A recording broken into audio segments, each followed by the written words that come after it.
This is Tanveer Muhammad Masood once again, and this talk is basically the continuation of my first round of talk on the establishment of a trade and commerce pact between two countries of the world. In my first round of talk, I tried to give you the example of USA trying to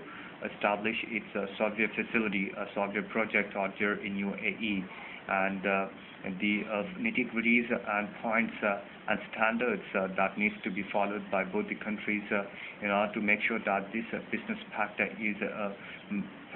passed through successfully, and that both the countries go on to benefit from this project that is basically lucrative in nature for both the countries. Try to explain different points and different standards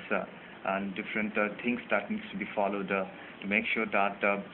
that Soviet facility or project is basically established successfully, and that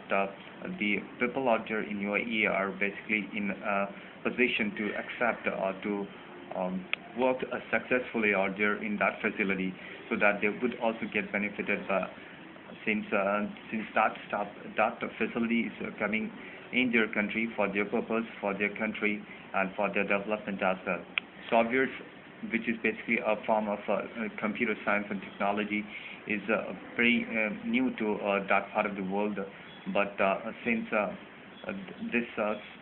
concept is quite pervasive in nature, it's spreading in almost all the corners of the world, and it's quite lucrative, the science and technology business.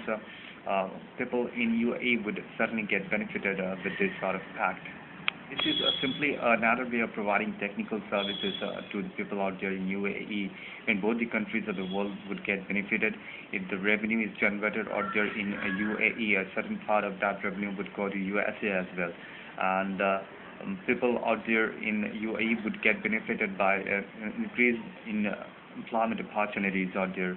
People would get to know the latest up-to-date that is taking place in the world of science and technology out there in UAE.